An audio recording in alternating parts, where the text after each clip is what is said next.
Rien ne peut faire qu'une femme abandonne son enfant. Je ne critique pas une femme qui abandonne son enfant. Il faut vivre avec elle et voir pour quelle raison elle le fait. Si la personne en question n'a pas les moyens d'élever son enfant, autant qu'elle le laisse à quelqu'un qui pourra le faire à sa place. J'ai moi-même 3 enfants, j'abandonnerai jamais mes enfants. Soit l'homme avec qui elle a fait l'a abandonnée et qu'elle n'a pas d'emploi, alors je la comprends. La peur de ne pas pouvoir assumer son enfant.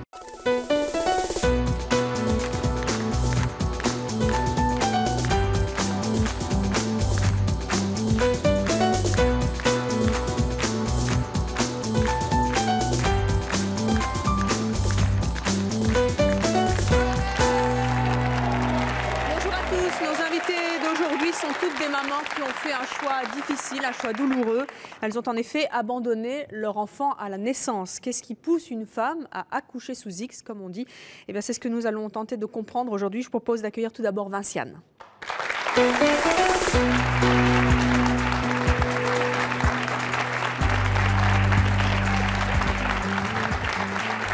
Bonjour Vinciane. Vinciane, vous avez 56 ans, vous êtes mariée, oui. Vous avez 3 enfants. Oui. Plus une petite fille que vous avez abandonnée à sa naissance. Vous êtes également grand-mère. Aujourd'hui, vous avez une petite fille. Vous êtes directeur administratif de profession. Vous avez donc abandonné votre premier enfant. Comment est-ce que vous avez été amenée à faire ce choix terrible? Bon, je voudrais d'abord dire que ce n'était pas un choix. Oui. Je vivais dans un milieu, je vis toujours d'ailleurs dans un milieu très bourgeois. Et il n'était pas concevable à l'époque pour une jeune fille de 20 ans d'accoucher d'un enfant sans être mariée. Quelqu'un vous a poussé, on vous a... Mais en fait, j'étais fiancée. Et quand mon fiancé a appris que j'étais enceinte, il m'a lâchée, tout simplement. Et à partir de là, ce sont mes parents qui ont pris en charge toute la procédure. Comment ça s'est passé quand on vous a caché? Vous avez cet enfant a grandi dans votre ventre? C'est-à-dire qu'à partir du moment où ça s'est vu, on m'a demandé, enfin, on m'a conduit dans une... Qui mes parents. Dans un home du côté d'Anvers pendant un bout de temps, le temps que je sois transportée dans une clinique. Pour accoucher? Pour accoucher. Vous avez donc accouché? J'ai accouché. Qu'est-ce que vous avez ressenti au moment où vous avez eu ce bébé dans les bras, cette petite fille? Oui, j'ai eu la chance, effectivement, de l'avoir dans les bras pendant quelques minutes. C'était une chance ou ça a été Mais pour moi, ça a été une chance, oui. Dans le sens où j'ai pu voir que cet enfant était bien constitué, que c'était un beau bébé. Et ça a été une émotion terrible. Qu'est-ce que vous avez ressenti justement quand on vous l'a retiré? Au moment même, c'était un énorme choc. Donc je pense que... mais après, je me suis dit, bon, pourquoi n'ai-je pas pu la garder Vous avez regretté? Mais je vous dirais que si cet enfant est heureuse maintenant, je ne le regrette pas. Est-ce que vous avez, puisque vous avez eu 3 enfants après, oui. Est-ce qu'à l'occasion de ces naissances, vous avez repensé très fort à cette petite fille? Ah oui, bien entendu. Qu'est-ce que vous avez ressenti à ces moments-là? Qu'il m'en manquait une. Elle vous manque toujours? Bien sûr. Qu'est-ce que vous savez d'elle? Alors, je ne sais pas grand-chose d'elle. Je dirais que j'ai commencé pas vraiment à faire des recherches, mais je me suis mise à la disposition de ma fille au cas où elle me chercherait. C'est-à-dire que pour faire des recherches, quand on accouche sous X, c'est-à-dire qu'on ne révèle pas son identité, pour les téléspectateurs qui ne le sauraient pas, oui. Et pour que l'enfant puisse retrouver sa maman, il faut que la maman en ait la volonté, voilà. C'est ça? Exactement. Donc, et bon, je me suis sentie très concernée par tous ces mouvements de X en colère, et autres. Et quand je voyais la souffrance de ces enfants qui n'arrivaient pas à retrouver leur mère, je me suis dit, c'est pas possible, c'est pas possible. Et donc, à partir de là, bon, je me suis mise sur des listes. J'ai contacté l'œuvre privée qui s'est occupée effectivement de l'adoption de ma fille, etc. Voilà, mais je ne fais pas de recherche proactive. Pourquoi ? Mais parce que je ne veux pas la troubler non plus. Si elle ne fait pas de recherche elle-même, c'est qu'elle n'en a pas besoin. Ça fait longtemps que vous avez envoyé des signes comme ça pour dire... Vers elle? Oui, je suis là. Je dirais 5 ans, 4-5 ans. Est-ce que ça vous ennuie, quelque part, honnêtement, que depuis 5 ans, vous n'ayez pas de signe de sa part, même si effectivement le destin fait que ça peut être difficile. Est-ce que vous aimeriez? J'aimerais. Qu'est-ce que vous le diriez? De la revoir. Un miracle. Et qu'est-ce que vous le diriez si enfin vous pouviez la voir en face de vous? La même chose, un miracle. Un miracle? Ah oui, oui. Vous disiez tout à l'heure que si vous aviez accouché sous X, abandonné cette petite fille, c'est parce que vous veniez d'un milieu bourgeois où à l'époque ça ne se faisait pas, on vous avait poussé à le faire. Le fait de dire aujourd'hui, vous ne cachez pas que vous avez abandonné une petite fille, est-ce que c'est difficile de le dire? Est-ce que c'est mal perçu? C'est difficile de le dire. Actuellement, je crois que ce n'est plus mal perçu parce que les circonstances étaient telles. Je veux dire, c'était totalement différent à l'époque. C'est une question d'époque pour vous? Ah oui, tout à fait. Vraiment? Ah oui. Les choses seraient différentes oui, aujourd'hui? Oui. Ah oui. Alors on va accueillir notre prochaine invitée qui s'appelle Eliane. Elle aussi, elle a abandonné son enfant, un fils, quand elle avait 18 ans. Elle l'a regretté toute sa vie. Elle va nous raconter pourquoi. Je vous propose d'accueillir Eliane.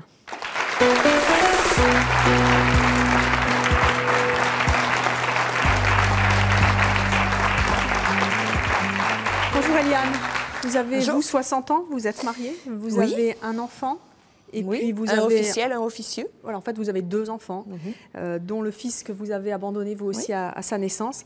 Pourquoi est-ce que vous regrettez de l'avoir fait? Parce que dans mon idée, c'est impensable de faire un crime pareil. C'est un crime pour vous? Ah oui, pour moi, oui. Pour vous aussi, c'est un crime, Vinciane? Ça dépend des circonstances.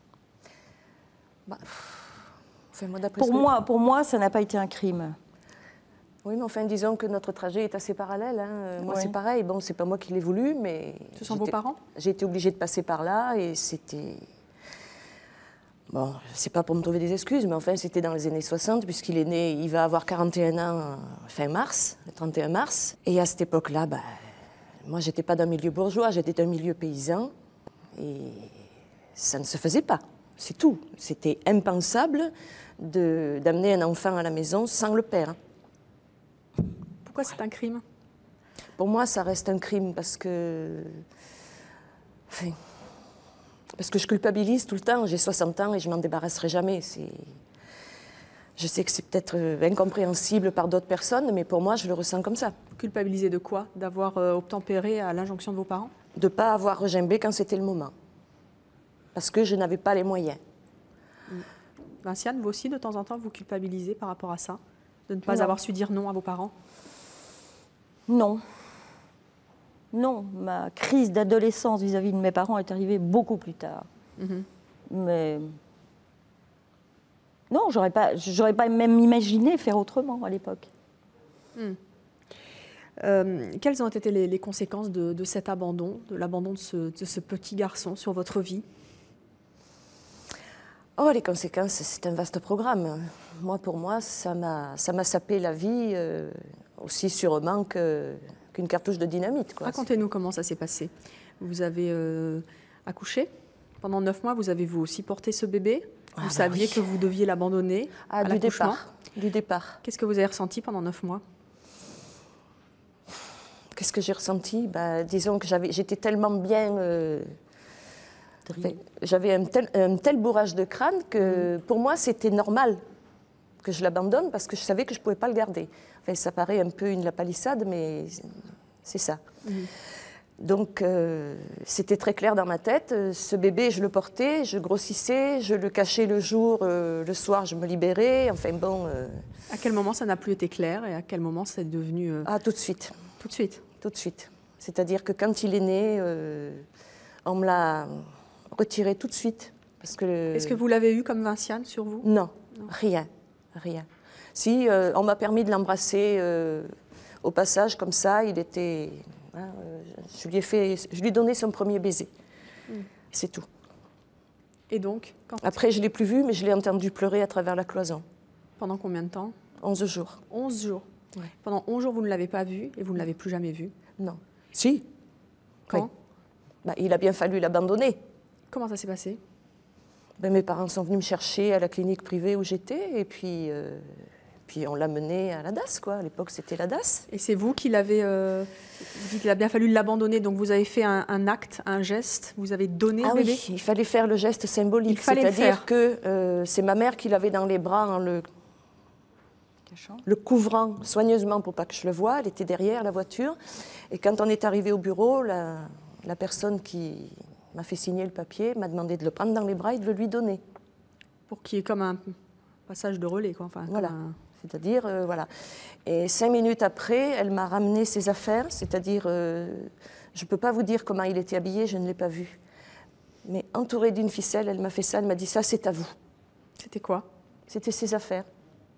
Une petite brassière? Une petite brassière, certainement, des petits chaussons, je ne sais pas. Je suis incapable de le dire, je ne l'ai pas vu. Ce sont les seules choses que vous avez gardées de... Ah, je ne les ai pas gardées. Elle les a posées sur le bureau, je suis partie.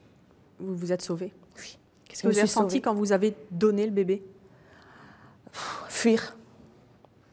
Fuir, et puis j'étais dans une ville que je ne connaissais pas, donc j'ai bien été obligée d'attendre mes parents. Je les ai attendus à la sortie. On est rentré à la maison et puis on n'en a plus jamais reparlé. Qu'est-ce que vous avez ressenti quand vous l'avez donné? Vous vous êtes senti comment, vous? Vidé. Vidé à vie. C'est très fort, mais c'est ça. Quand je vous en parle, là, on vous sent ému, c'est quelque chose que... Vous savez, quand j'en parle, c'est toujours pareil. Ça passe toujours pas. Donc, voilà, quoi. Vous, ça fait donc des années, votre fils, vous m'avez dit, à 41 ans bientôt. Il va avoir 41 ans le 31 mars. Qu'est-ce qui vous a permis de sortir un peu la tête de l'eau? Eh bien, j'étais tellement malade moralement et physiquement que j'ai fait comme beaucoup de gens qui ne le disent pas, mais moi je le dis. Je suis allée voir un psy, enfin une dame psy, qui, à force de me dire que tout n'était peut-être pas perdu, qu'il suffisait que j'écrive là où je l'avais abandonné, finalement, un beau jour, j'ai écrit. Et comme par hasard, comme il avait eu un grave accident de moto, il était immobilisé, et il y avait longtemps qu'il gambergeait à ça aussi, et puis il a écrit aussi, on s'est retrouvés... ça a été d'une simplicité biblique, quoi. Racontez-nous ce moment. Comment ça s'est passé? Vous avez entendu Vinciane, hein? Elle a dit si je la voyais, ma fille, ça serait un miracle, je lui dirais. Écoutez, ce qu'il y a quand même de troublant, c'est qu'on s'est retrouvés un 1er août sur la gare Saint-Charles à Marseille. Toutes les gares se ressemblent et on sait qu'un 1er août, il y a beaucoup de monde. Comme par hasard, on ne s'est pas raté, quoi. Moi, j'ai dit c'est lui, il a dit c'est elle. Il vous ressemble? Oui. Ah oui. Qu'est-ce que vous avez fait quand vous l'avez vu? À sa demande, je l'ai embrassé sur la tempe gauche, comme j'avais fait la première fois il y a 32 ans. Il le savait? Parce que vous lui avez Parce que je lui avais dit. Parlé au téléphone? On s'était parlé au téléphone très longtemps. Et puis ça y est, c'était parti. C'était il y a combien de temps? Ça fait quand même 8 ans. 8 ans. Vous savez, je suis toujours un peu beaucoup... émue par ce moment-là. Il avait donc une trentaine d'années, c'était donc un plutôt grand garçon que vous aviez là. Il avait 32 ans, 4 mois et 1 jour. Est-ce que vous avez ressenti, vous disiez quand je l'ai vu, j'ai tout de suite su que c'était lui. Est-ce que quand vous l'avez serré dans vos bras, les 30 années se sont effacées tout d'un coup? C'était votre fils? Non. Non? Non. C'était un étranger? Même maintenant, je n'arrive pas à m'imaginer que, comme il dit l'autre, c'est moi qui l'ai fait. Parce que la coupure est trop grande, trop nette. Hein, et pourtant, on a une foule de choses en commun, quoi. On se ressemble physiquement, et alors moralement, alors tout ce qui ne se voit pas, c'est impressionnant. Docteur Clerget, vous êtes avec nous aujourd'hui sur l'émission. Vous qui connaissez bien les douleurs des enfants par rapport au vécu de leurs parents, qu'est-ce que vous ressentez quand vous entendez le témoignage de nos invités? En général, effectivement, quand les mères comme ça sont amenées à abandonner leur enfant, majoritairement c'est parce qu'elles sont dans des situations de grandes difficultés. Hein. On voit que ça touche tous les milieux. C'est pas un choix, hein, c'est ce qu'elle nous dit. Oui, c'est ça. C'est jamais un choix et c'est pour ça que c'est un drame. Je crois qu'effectivement, après, il peut être dit à l'enfant que eh bien, la mère ne se sentait pas apte ou ne pouvait pas, parce qu'on l'en a empêché, d'être mère et de s'occuper de son enfant. Et ça peut très bien être entendu par l'enfant devenu adulte, surtout s'il a eu des parents adoptifs de bonne qualité. Parfois même, d'ailleurs, vaut mieux consentir à l'adoption de son enfant que ne pas être capable de faire son rôle de mère. Je pense à des mères qui malheureusement sont maltraitantes du fait de leur histoire et qui n'arrivent pas à consentir à l'adoption de leur enfant. Là, c'est finalement peut-être plus dramatique pour l'enfant que de se dire bon, je suis pas capable d'être mère, que d'autres fassent ce travail-là. On va en discuter d'ailleurs avec des enfants qui ont été abandonnés et qui disent l'abandon, c'est un acte d'amour, mais ça, on va en débattre dans quelques instants. Juste un mot sur les histoires de Vinciane et d'Eliane. Eliane dit « j'ai toujours regretté ce choix ». Vinciane, pas du tout. D'une manière. Hein, oui, parce que je crois que c'était pas. Elle l'a pas regretté. Est-ce que c'est une manière de se protéger? Oui, c'est une défense probablement. Certainement. Mais surtout parce que c'était pas un choix, c'est quelque chose qui lui a été imposé, si j'ai bien compris, par sa famille. Donc elle ne peut pas, heureusement, enfin d'une certaine manière, elle est protégée de cette culpabilité-là, parce que je crois qu'il y a une culpabilité énorme. Et c'est aussi pour ça que certaines jeunes filles accouchent sous X aussi, c'est parce que elles se sentent coupables et elles ont peur après d'un retour de bâton et de reproches. Parce que dans ces histoires-là, on n'entend jamais parler du père. Je crois qu'il y a des cas où effectivement le père a entre guillemets disparu, mais il y a des fois où le père, parce que c'est une aventure, n'est pas au courant. Et là, c'est aussi dramatique qu'on n'informe pas le père de la naissance d'un enfant. Eliane, ça fait donc 8 ans que vous avez retrouvé votre fils. Quelle relation vous entretenez avec lui aujourd'hui? Les relations qu'on peut avoir avec quelqu'un qu'on n'a pas connu. Vous êtes sa maman pour lui? Quand il a le blues, oui. Ça lui arrive. Alors, on va accueillir nos prochaines invitées. Elles s'appellent Sophie et Véronique. Elles ont été abandonnées à la naissance et elles ne comprennent toujours pas le geste de leur maman. Je vous propose de les accueillir, Sophie et Véronique.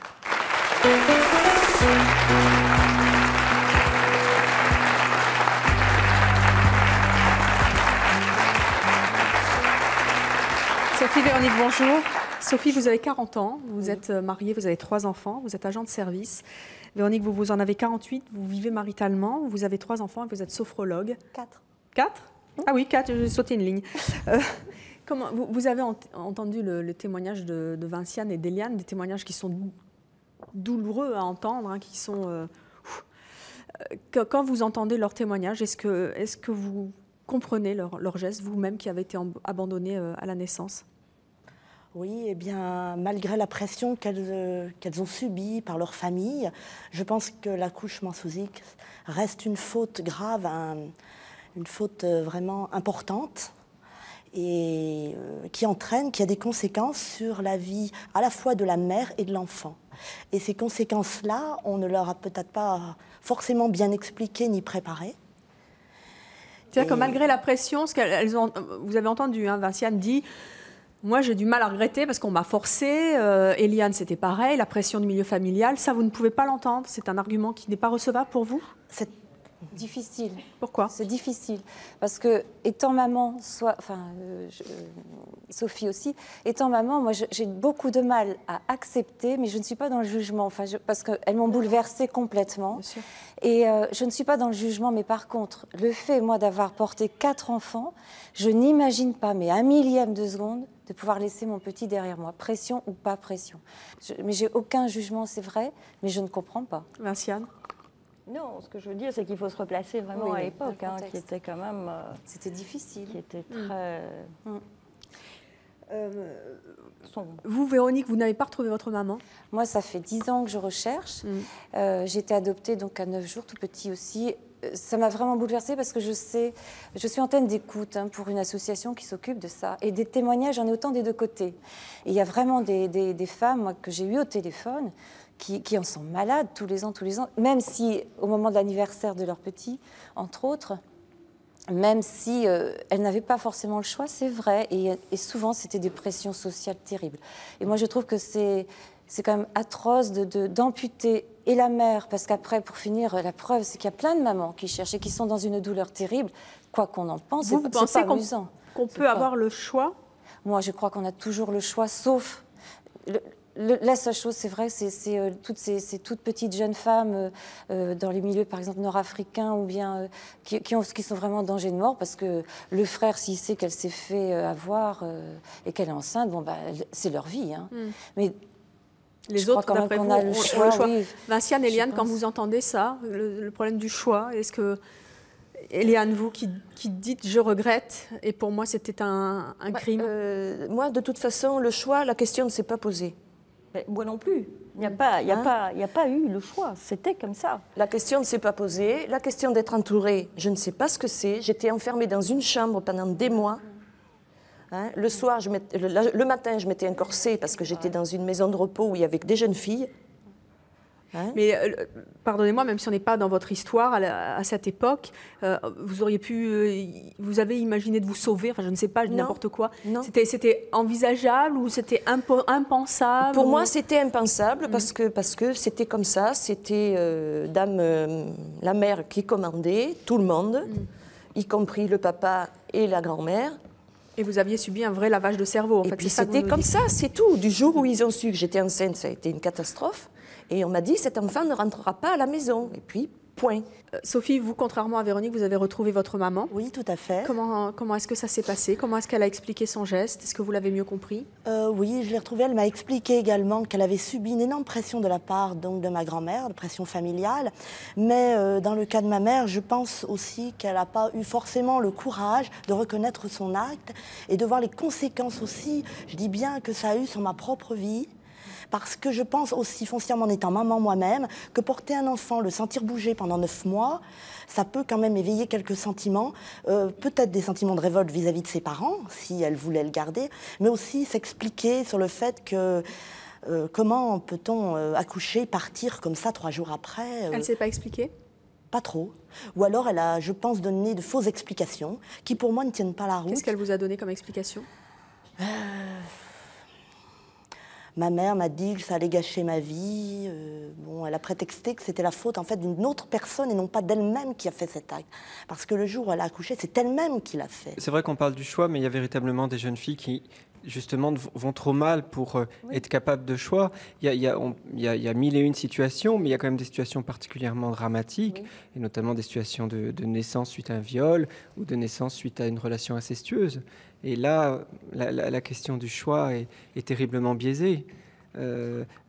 Mais je vous rejoins sur le fait qu'il est important, malgré tout, malgré ces situations, vraiment d'inviter la jeune maman, d'inviter la future, la maman, oui, la mère de naissance, de laisser une trace pour que l'enfant puisse avoir des informations sur son origine, même si cette origine est aussi dramatique que les exemples que je viens de citer. Au moins avoir une trace de ses origines et une explication, c'est important pour les enfants? D'avoir la vérité autour de sa naissance. C'est mieux que de ne pas savoir? C'est certainement, d'une manière un petit peu générale. C'est mieux même si on découvre quelque chose qui est assez dramatique ou des conditions sociales, déplorables ou de vie. Alors la réponse est difficile, mais je crois que je m'autorise à dire oui d'une manière générale parce que ces secrets-là laissent de toute façon des traces et que la vérité est toujours, de la savoir, c'est malgré tout beaucoup moins dramatique que de l'ignorer. Sophie, vous avez été, est-ce qu'on peut dire déçue de la relation que vous avez, enfin en tout cas des explications de votre maman? Est-ce que la déception finalement est quand même meilleure que l'absence de raison, de mystère? Oui, le fait de savoir, c'est meilleur parce qu'on renaît une deuxième fois, on connaît ses origines, tout au moins même les origines de sa propre mère biologique, ce qui est important. On va en campagne, on voit d'où on vient, d'où on sort, donc déjà c'est positif. Par contre, j'ai été déçue de l'attitude de ma mère, un petit peu déçue, parce qu'elle ne parlait que d'elle-même, que de sa propre vie, et ne m'a jamais posé une seule question sur ma propre vie, sur ce que j'ai fait. Vous l'avez vue souvent? En tout, 4 fois. 4 fois. Et vous lui avez dit que justement vous aimeriez? Oui, elle n'a pas répondu. Elle ne m'a jamais répondu. Vous avez senti? Oui. Excusez-moi, mais c'est vrai que je pense que ça doit être extrêmement douloureux, justement, se presque deuxième abandon quelque part. Mais en même temps, ça permet de passer à autre chose, de fermer une boucle, de redémarrer autrement. Et on ne rattrape jamais un abandon. Même si, moi, quand j'ai entendu Vassiane tout à l'heure, vraiment, j'en avais les larmes aux yeux, parce que même si elle est sereine avec sa décision, moi, de l'autre côté de la barrière, je me dis, mince, si ma maman un jour me dit, bah oui, je suis sereine avec ça, et puis... Et en même temps, elle a eu beaucoup d'amour en parlant de cette histoire, beaucoup de respect. Et moi, mais par contre, on ne rattrape jamais un abandon. Moi, je crois que c'est une blessure qu'on a vraiment à vie. Vous disiez, je serais déçue des explications de ma mère si elle avait les mêmes, en fait, si elle disait, je suis sereine avec le fait de t'avoir abandonnée. Bah parce que moi, j'ai beau avoir 48... Vous pensez qu'on ne peut pas être serein par rapport à ça? Oui, moi, je pense qu'en tant que maman, je ne serais pas tranquille, enfin, pas tranquille. J'aurais toujours peur que mon bébé n'ait pas été heureux, que ceci, que cela. Enfin, je ne sais pas, moi, c'est de l'ordre du fantasme, c'est peut-être... Mais le fait de se dire elle serait sereine comme ça depuis 48 ans, lorsque moi je cherche et je galère depuis 10 ans, et que je me bagarre contre l'accouchement sous X, il y a quelque chose qui me révolte. Hein. Eh bien, on va accueillir notre prochaine invitée, Catherine. Elle pense au contraire que l'accouchement sous X, on va en reparler avec vous, docteur Clerget, est un acte d'amour de la part de ces mamans. Je propose d'accueillir Catherine.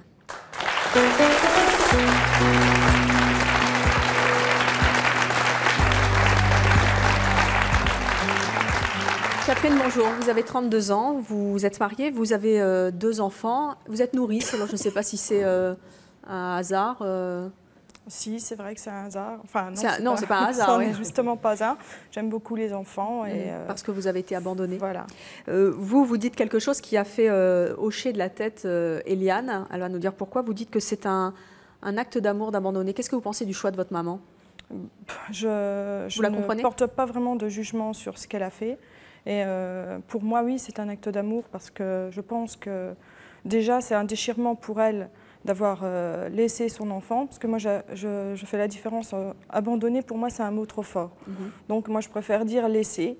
Pour moi, c'est comme si elle a mis au monde un objet rare et elle l'a laissé à quelque part en pensant que quelqu'un va le trouver et va lui apporter l'amour qu'elle ne peut pas lui apporter. Voilà. Et donc, pour moi, cet acte qu'elle a fait... Vous n'êtes pas d'accord, Sophie? Non, je ne pense pas. Non plus. Pourquoi? Je ne pense pas. Laisser... Moi, le mot abandonné, je n'ai pas honte de le dire. Je n'ai pas honte de le vivre, puisque je l'ai été et que j'estime toujours l'être. Parce que, comme disait Véro, on a cette blessure à vie. Donc, pourquoi pas mettre des mots sur cette blessure? Eliane, vous aussi, vous hochiez de la tête en entendant acte d'amour. Disons que c'est vrai que c'est peut-être un acte d'amour, mais... Pas dans votre cas, en tout cas. Mais ce déchirement qui existe des deux côtés, bon, moi, j'ose dire que mon fils et moi, on a vécu en parallèle la même galère. Parce que lui a su très tôt qu'il avait été adopté. Et bon, il a attendu 32 ans pour me retrouver parce qu'il voulait être indépendant financièrement. Il avait peur de faire de la peine à ses parents adoptifs, ce que je conçois très bien. Enfin, ça, de toute façon, il a un creux quelque part qui ne comblera jamais. Moi, c'est pareil.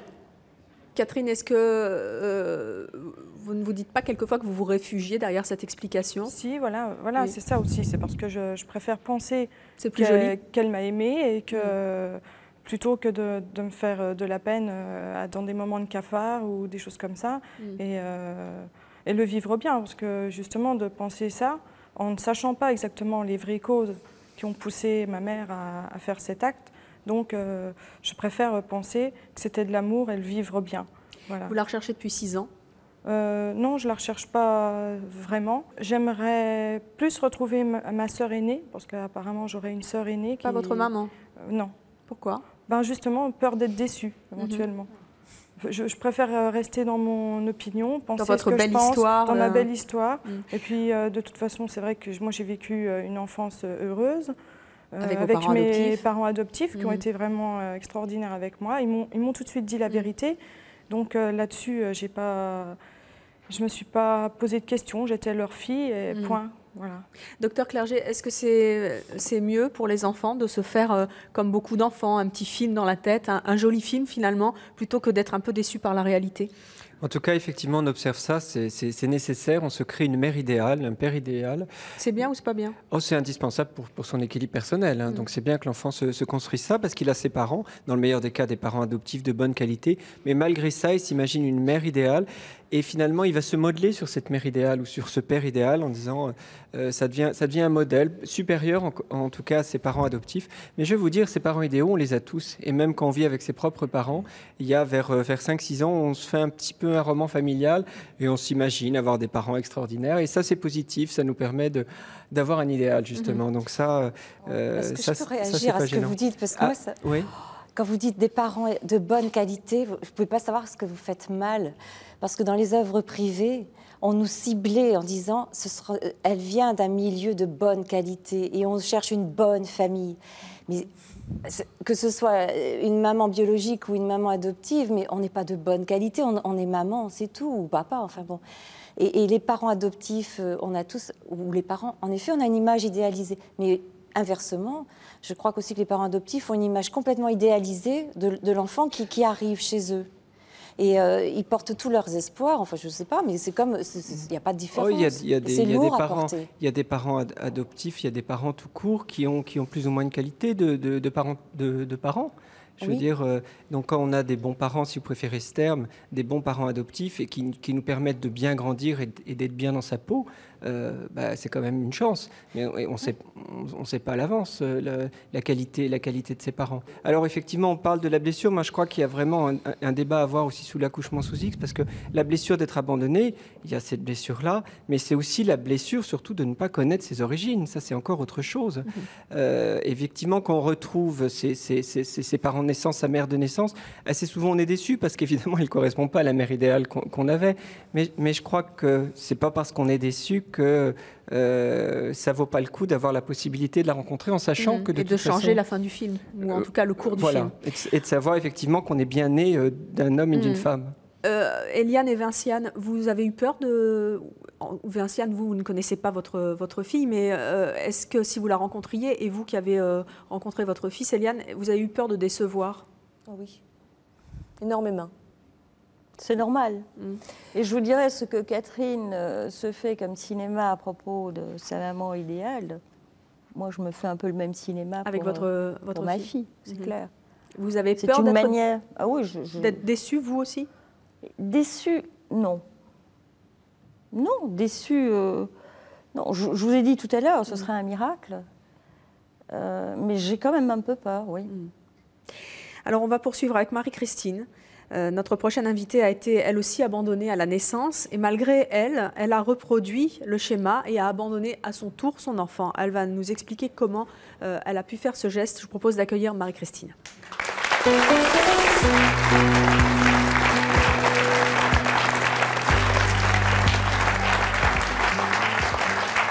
Bonjour Marie-Christine. Marie-Christine, vous avez 54 ans, vous êtes mariée, vous avez 5 enfants.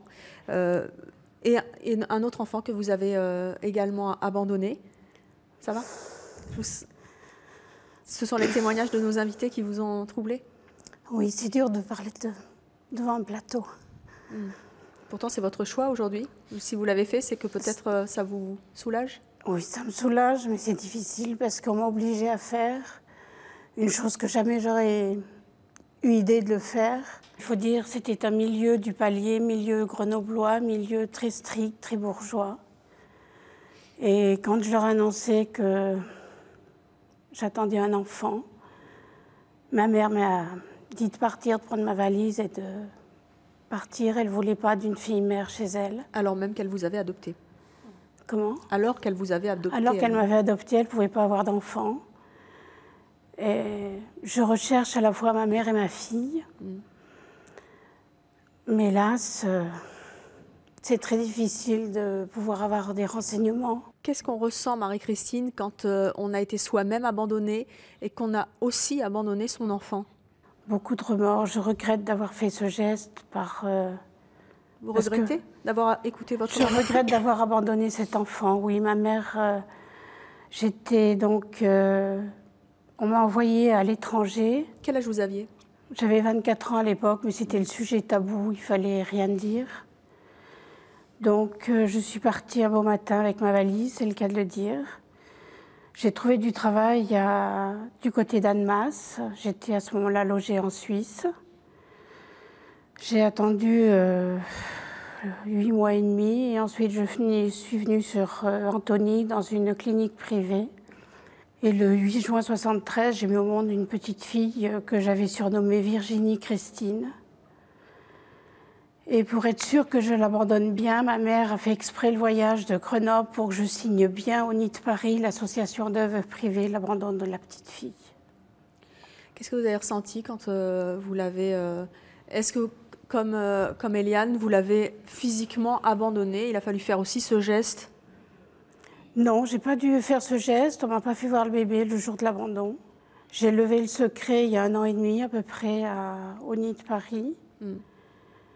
J'y suis allée moi-même et tant qu'il n'y a pas de loi, il faut attendre qu'elle se décide. Pour que vous puissiez... Pour que je puisse faire des recherches. Vous avez eu 5 enfants. Oui. Comment est-ce que ça s'est passé? Vous l'avez révélé à votre mari, à vos enfants, tout de suite? Il y a à peu près 2 ans et demi, j'ai fait un relevé de carrière pour la sécurité sociale, pour la retraite. Et à l'année 73, il y avait maternité. Donc j'ai dit à mon mari la vérité. J'ai gardé 27 ans le secret. Pourquoi est-ce que vous ne l'avez pas dit pendant 27 ans? C'est-à-dire quand j'ai rencontré mon mari, j'ai pas osé lui dire que j'avais abandonné un bébé. Qu'est-ce qui était plus dur? D'avoir abandonné un bébé ou... Oui, c'était ça?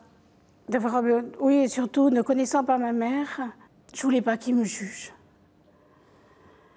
Et donc, quand j'ai eu le relevé de carrière, j'ai dit à mon mari, je lui ai dit, écoute, le passé me rattrape. Et voilà ce que ma mère m'a obligée à faire, abandonner un petit bébé. Il l'a très bien pris.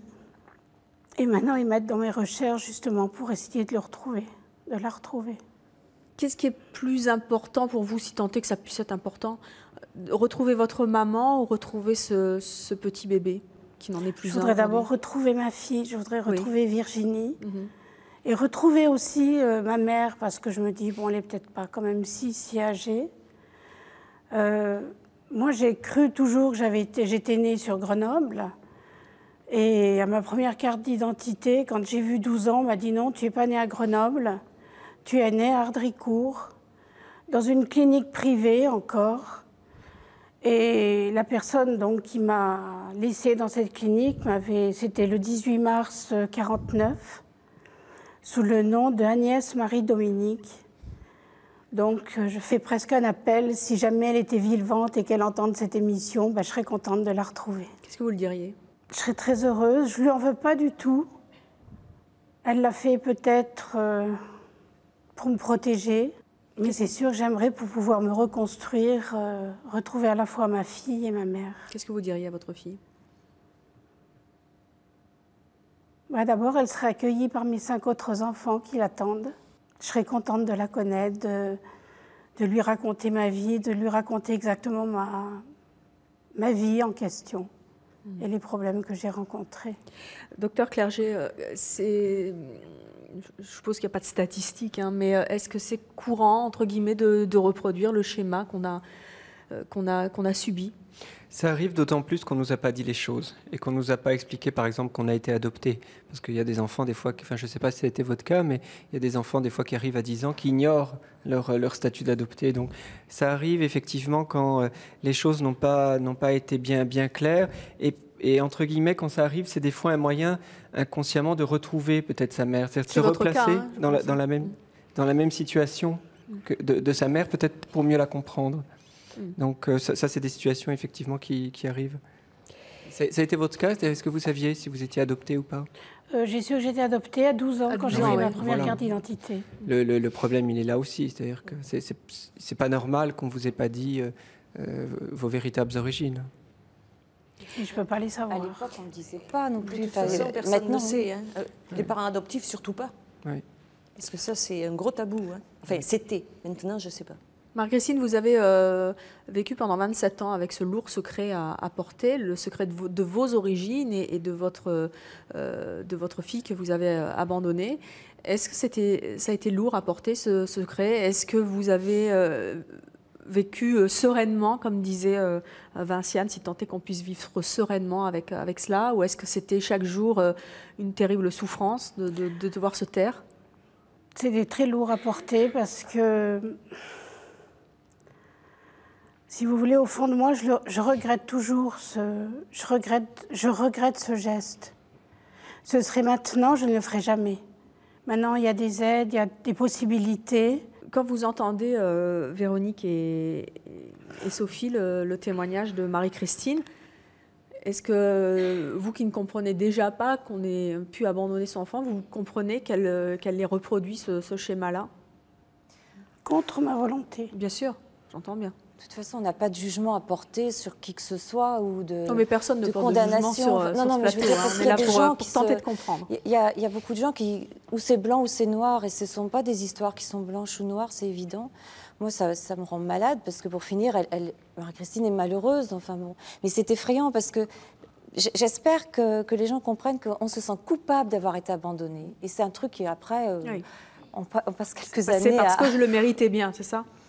Mais après, on se reconstruit comme on peut, mais je pense qu'un bébé qui est abandonné, d'abord, on dit toujours qu'il faut avoir le bébé contre soi, la première seconde de vie, c'est ça. De notre temps, je pense qu'on l'a pas eu. Enfin, moi, je sais comment ça se passait dans la maternité à l'époque, puisque j'ai retrouvé des sages-femmes qui ont peut-être 80 ans, mais qui s'en rappellent très très bien. On empêchait le contact du bébé avec la maman, des fois qu'elle revienne sur son choix, ou qu'elle pleure tout simplement, parce que c'est quand même pas des moments faciles. Mais après, il faut se reconstruire. Hein. Maintenant, en tout cas, quand on consent à l'abandon de son enfant, que ce soit sous X ou pas, d'ailleurs, il y a quand même un temps de délai, un temps de rétraction. Oui. Je crois, qui est de 3 mois. 3 mois. Donc il y a maintenant effectivement la possibilité de revenir sur cette décision. Alors c'est évidemment bien, mais ce qui fait quand même, c'est que pendant 3 mois, le bébé n'a pas de papa et de maman. Ça, c'est quand même embêtant. Alors comment est-ce que ça se passe aujourd'hui? Eh bien, nous allons accueillir Cindy. Elle a eu un enfant à 13 ans. Et elle, malgré les pressions très fortes de son entourage familial et de l'entourage tout court, elle va nous expliquer de quel entourage d'ailleurs, elle n'a jamais songé à abandonner son enfant. Je propose d'accueillir Cindy.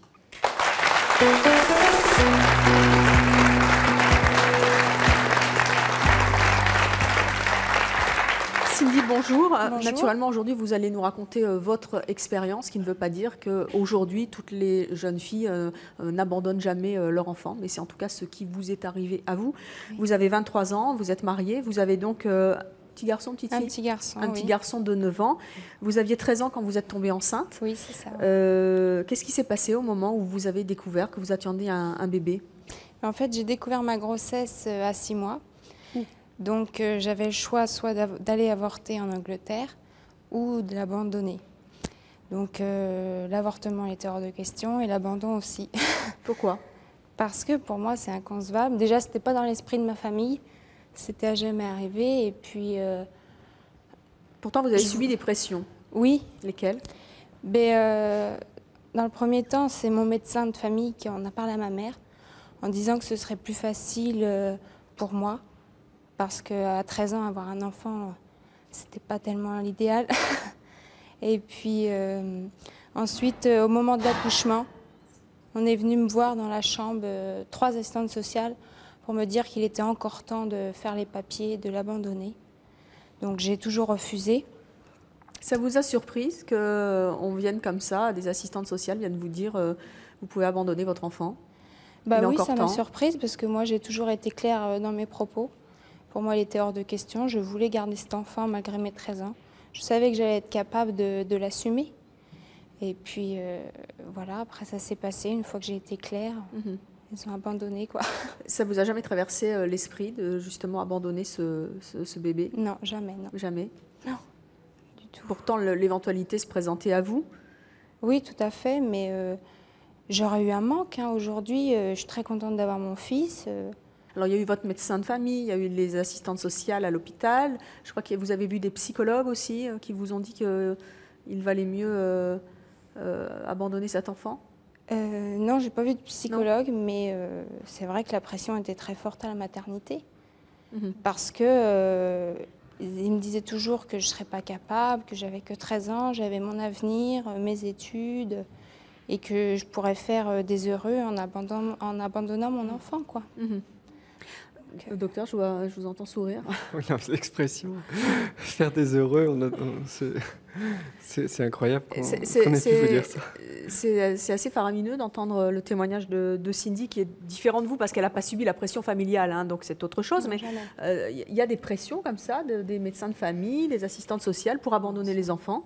Si elle le dit, c'est souvent quand même des pressions familiales. En général, les professionnels informent. Donc, alors ça peut être effectivement vécu comme dépression, mais quand même, en règle générale, il s'agit aussi d'informer de cette possibilité-là et de déculpabiliser la jeune mère qui ne se sentirait pas apte, effectivement, à s'occuper de son enfant. Je crois que derrière ces informations, il y a aussi des fois la crainte que l'enfant soit maltraité. Parce que on considérerait que la jeune mère ne serait pas prête et que ça serait un traumatisme pour elle. Donc effectivement, on l'informe qu'il y a possibilité de consentir à l'adoption de son enfant. Mais maintenant, effectivement, quand on est jeune maman, de toute façon, on a besoin d'être aidé, d'être accompagné. Et c'est déjà difficile d'être maman à n'importe quel âge. Mais alors, maman à 13 ans, il faut vraiment pouvoir obtenir une aide. Hein. Cindy, vous imaginez la vie sans cet enfant? Ah, jamais. Non. Jamais, non. Vous avez entendu le témoignage pourtant de nos invités? Oui, moi je pourrais pas, j'aurais toujours un manque. Parce que mon fils, il est là et j'ai fait ma vie avec, j'ai grandi avec, c'est vrai. Mais bon, c'est mon enfant, quoi. Et en fait, ce qu'elle raconte, c'était un rêve. Parce qu'effectivement, enfin, Eliane doit peut-être sentir la même chose, mais si on avait eu notre enfant plus tard, enfin non, je veux dire à une époque, à l'époque de Cindy. Ah oui, ça passait. Je pense qu'effectivement, je l'aurais gardé aussi. Mais il y a quand même une question que je voudrais te poser. Bon, 13 ans, tu es encore à l'école. J'ai fini mes études l'année dernière. Oui, donc tu as continué tes études après. Oui, tout à fait. Et tu habitais où? Chez tes parents à ce moment-là? Ah non, j'avais mon appartement. Oui, mais je veux dire, tu as dû avoir une aide tout de même. Hein? Oui, au départ, j'habitais chez ma mère. Oui, donc cet enfant a été bien accueilli malgré tout chez tes parents. Ah oui, tout à fait. Ma mère m'a laissé le choix.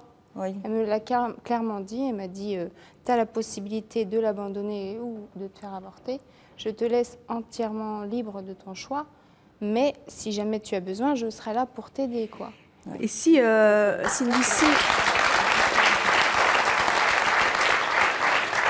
Cindy, si votre maman n'avait pas été d'accord, si vous aviez subi comme Eliane, Vinciane et aussi Marie-Christine la pression de vos parents très forte pour que cet enfant ne naisse pas, est-ce que, alors je sais qu'avec des si on refait le monde, mais est-ce que vous auriez vous aussi obtempéré, ou est-ce que parce que les temps ont changé, vous auriez quand même tenu bon pour garder bébé? Ah oui, j'aurais tenu bon parce que j'aurais préféré fuir de chez moi pour garder mon enfant, ça c'est sûr.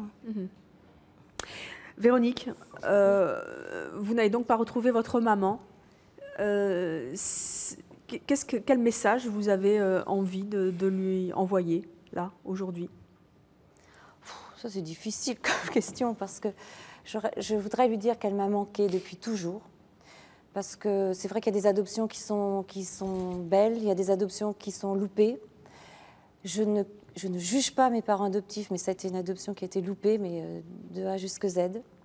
Et ils ont fait ce qu'ils ont pu, j'ai fait ce que j'ai pu, mais enfin bon, ça n'a pas pris. Et cette maman, elle m'a manqué parce que j'aurais voulu un jour être une fois prise dans les bras, quoi. C'est tout.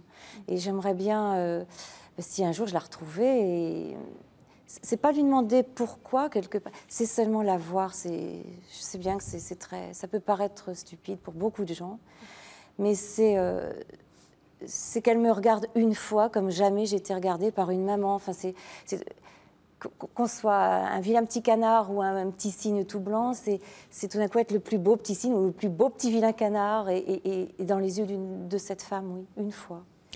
Voilà. Vinciane, qu'est-ce que vous diriez à votre fille? Je sais que tout à l'heure vous m'avez dit miracle, mais au vu de tous les témoignages que vous avez entendus. Qu'on l'attend. Elle a des demi-frères, 2, et une demi-sœur. Ma fille le savait depuis un bon bout de temps, qu'elle avait une grande sœur. Mes fils, je leur ai annoncé il n'y a pas très très longtemps. Et ça a été une explosion de joie. On a une sœur en plus. Voilà, donc on l'attend. Eliane, à votre fils qui est quelque part en Afrique, qu'est-ce que vous avez envie de lui dire? Oh, ben, c'est pas le problème, c'est plus le problème. Quand j'ai envie de lui parler, je l'appelle et puis ça se passe très bien. Quoi? Est-ce que vous lui avez dit « je t'aime » ? Oui, oh, je lui dis pas souvent, mais je lui écris beaucoup. Que vous l'aimez? Et oui. vous a dit qu'il vous aimait aussi? Oui. Oui. La première photo que j'ai eue de lui, je l'ai là. Elle ne me quitte jamais. Et au dos, il y a écrit « Maman, je t'aime ». Et il a fait des petits cœurs qui s'envolent avec la terre et les racines. C'est tout. Sophie, vous, qu'est-ce que vous avez envie de dire à votre maman? Excusez-moi. Oui, j'ai envie de lui dire qu'il faut qu'elle me reconnaisse maintenant. Parce que l'acte ayant été fait, l'acte d'abandon, eh bien, ma vie en a été perturbée. J'ai eu comme Véro des parents adoptifs qui m'ont donné une très bonne éducation, qui m'ont aimé à leur manière, et je dis bien à leur manière, je ne fais pas le procès ici de l'adoption, mais je dis quand même que quand les parents veulent adopter, il faut qu'ils soient au moins suivis par un psychiatre, il faut qu'il y ait des enquêtes, parce que c'est pareil que Véro, bon, j'ai eu une maman, mais qui m'a jamais montré son affection, qui n'a jamais su me la... Ça, j'en ai manqué toute ma vie. Donc, j'ai fait cette recherche de mère biologique, pas forcément dans le but d'avoir cette affection, mais pour savoir la vérité. Maintenant que je l'ai, je mets mes deux mamans, je dis bien les deux ensemble, au pied en leur demandant des explications l'une et l'autre. C'est clair. Et je pense au bout de 15 ans de souffrance et de douleur, je peux me permettre de leur dire ça. Maintenant, réfléchissez à ma vie, réfléchissez à ce que j'ai vécu et à toute ma souffrance. Ça, je leur dis à l'une et à l'autre pour différentes raisons. Catherine, vous, à cette maman, pour laquelle vous faites un joli film. Qu'est-ce que vous avez envie de dire quelque part en Hongrie? Quelque part, je peux lui dire merci pour m'avoir permis de vivre cette vie que je vis en ce moment avec beaucoup d'amour, beaucoup d'entourage et de l'affection autour de moi. C'est vrai que je me sens un petit peu à part de ces mamans qui ont eu des choix à faire. Mais sinon, moi, c'est vrai que je l'ai vécu très bien. Et je voudrais aussi dire que ça peut très bien se passer et que pour les enfants adoptés, je pense qu'il n'y a quand même pas que moi qui ai vécu des choses belles. Et voilà. Marie-Christine, vous avez lancé un message tout à l'heure pour essayer de retrouver Virginie. De retrouver cette petite fille. D'abord, si votre maman, tout à l'heure, vous nous avez dit, elle n'est peut-être pas si âgée que ça. Qu'est-ce que vous avez envie de dire à votre maman? J'aimerais qu'elle me donne un signe, Je voudrais la connaître. Je voudrais voir qui elle est. C'est difficile à expliquer. Et à votre fille? À ma fille, je lui dis, écoute, téléphone, la maison, elle t'accueillera. On attend que ça, maintenant. Eh bien, merci d'être venu sur le plateau. Nous apporter vos témoignages. Je suppose que vous aurez été comme nous très émus par le témoignage de toutes ces mamans. Docteur Clerget, merci aussi d'être venu à l'émission. Je rappelle le titre de votre dernier ouvrage, Ne sois pas triste mon enfant, aux éditions Marabout. Merci de nous avoir suivis. Bonne journée.